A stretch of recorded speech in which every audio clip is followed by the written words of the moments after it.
this is being run by a whole Ghanaian, so that should make you proud anyway. Yeah, Marios Matamba is actually my guest. I'm putting him through very, very soon before I talk to President Ibrahim Kotenukwe. If you know Marios Matamba, he's an astute boxer. He's a former WBO Africa Lightweight champion. There's a lot to talk about. We'll do it very quickly. Marios, we're very much welcome to the show. This is Boxing Ghana, and this is Boxing Court, where we say it like it is, and we ask surgeon questions. You're very much welcome. Thank you so much, man. Okay. I'm going to shoot straight to my questions because your fans are asking. They say you've been dormant for some time now. What is happening with you? I mean, tell me what's happening. Oh, about what? Your fans are saying that you've been dormant since your defeat. They said that they want to know when you're coming back into the ring. It's I think it's the promoter, you know, and not giving you a fight once you lose by points, and they're not giving me a fight anymore. Until now, I switched to, I'm working with Sam Kainok from UK. So Sam is the one who brought me back in action. So I fought in March last time in UK. This is my second fight in the year. That's why, because the previous manager was a South African. So I've been working with him since 5 years ago. And then once I lost my last fight, in 28, 7 or 20 something like that, I forgot, and then I never fought, and after 2-3 years I never fought, you know. That's why.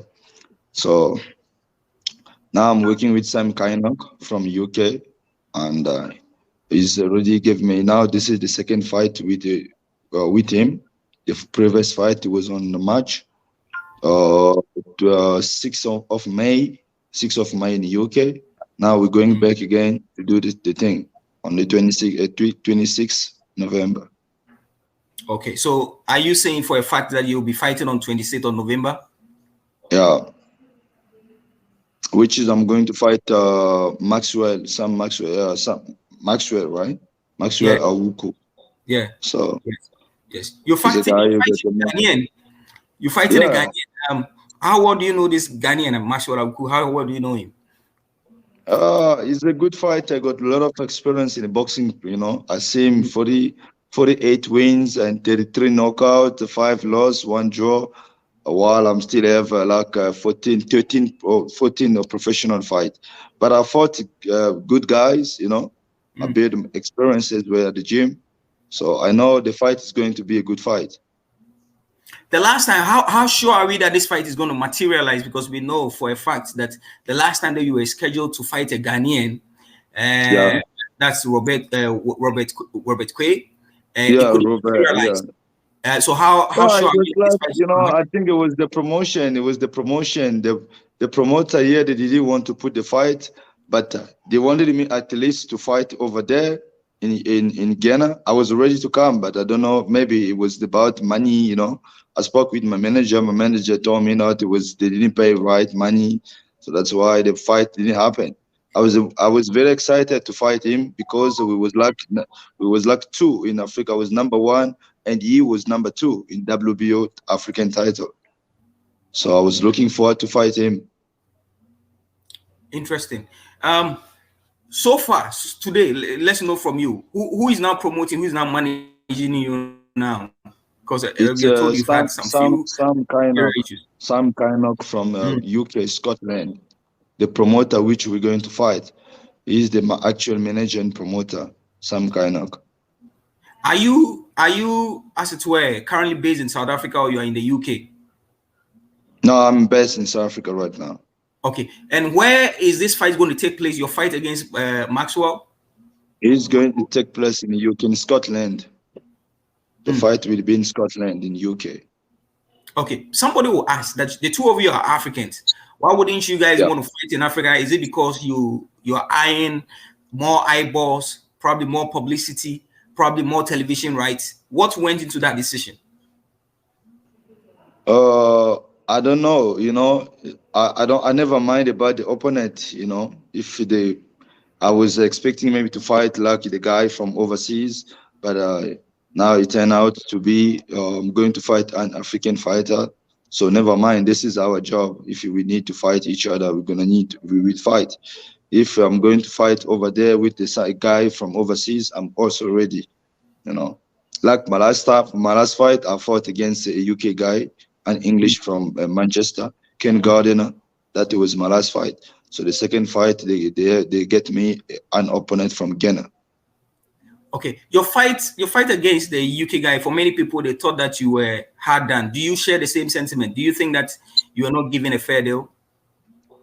Yeah, I believe that I won the fight. Then they didn't want to give me a victory. That's obviously normal because it's the boy, and it's difficult to get a victory by point by decision in his own country.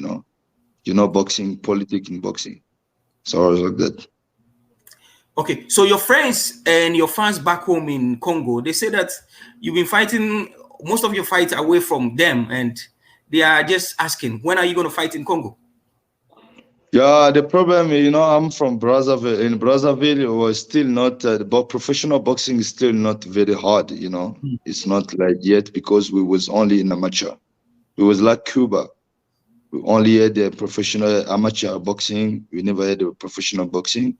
Now I see they're trying to get there, but it's still slow, So that's why I needed to be best in South Africa so that I can turn pro. That's why I never fought back in home, but I always wish to fight there. Between fighting in Africa and fighting in Europe or in America, which one do you prefer most? We fight.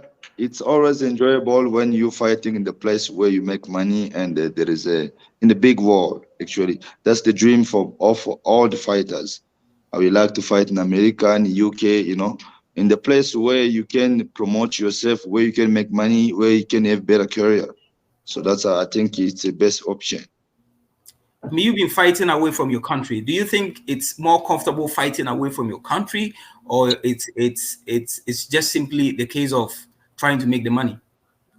No, I think it was not comfortable in the beginning because it was a bit tough. But I built myself to become strong and then understand that one day I will be a world champion. I need to be free, I need to be like a bird to fight anywhere I want to fight, as long I'm training hard, as long I can prove myself. So it's the first thing is the belief. Some fighters, many fighters, they are afraid to fight away from their home. They want they want protection. They want to feel in safe place where they can feel safe. So I'm not kind of that fighter. I have built myself to fight anyway, so then I can win anywhere in the world, in any place in the world. So I'm free to fight. Now, tell me this. I mean, you are 28 years now. What are your dreams? What are your plans? Are you thinking of winning a world title probably before you bow out of the sport? That is what I'm looking forward. I wish to have. I'm hoping to have a world title till next year. So it's just about the promoter and the management. If they will get me a world title, it will please me because that was my dream, to become a world champion and to make money in sport. Do you think that African boxers are underrated, or is just simply a case of you get to the scene and you get robbed? Yeah, in Africa we got a lot of good fighters. We got talent. Like example, I can ask myself. I'm one of the African fighter, so I believe in myself. I know what capable I am, and I test myself also overseas. I see that we are capable, but the only problem, we don't have good people who gonna protect us and promote us like they do with the guy from overseas. The guy from overseas, they have good people around them, people who support their career, they protect their career. Some of them, they're not even better fighter, they're not even good fighter, but they have good people around them who protect them, who want them to win. That's the fact. When you say that they have good people around them, what are the things they do to help some of these boxers that we can emulate as a continent? Like they have like good promoters who want to take them on the top. Like promoter want to get them money. They want to make them a world champion. They want to protect them. They don't want to give them a real fight.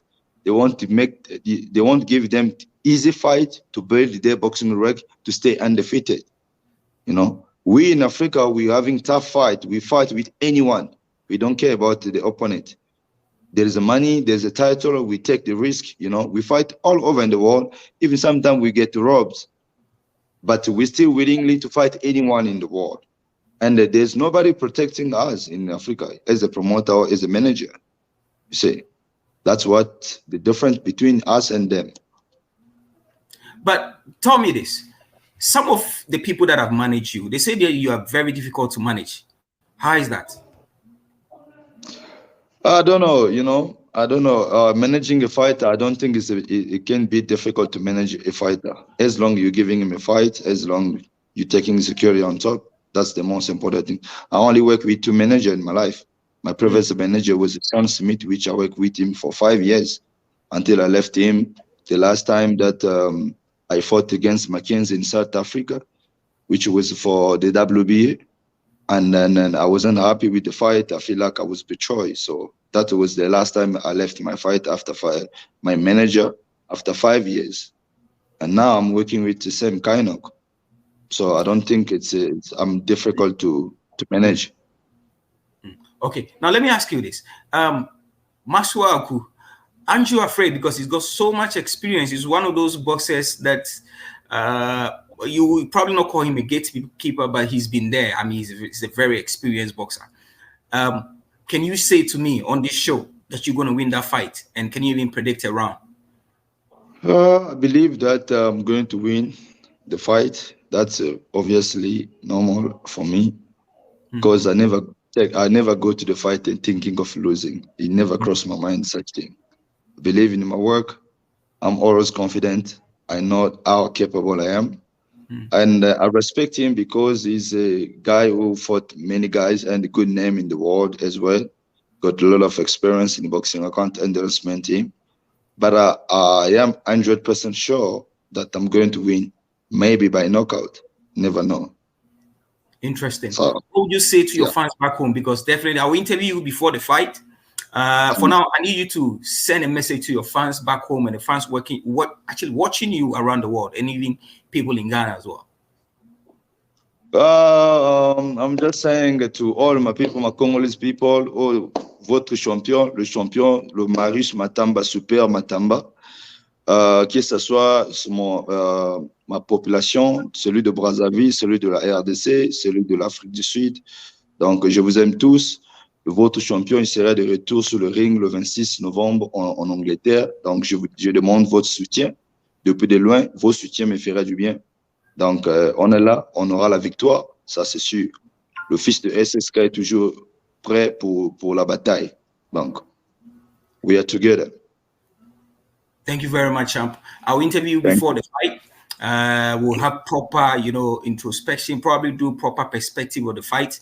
Then it's been scheduled to write, as it were, preview and review on your fight with Masua Aku.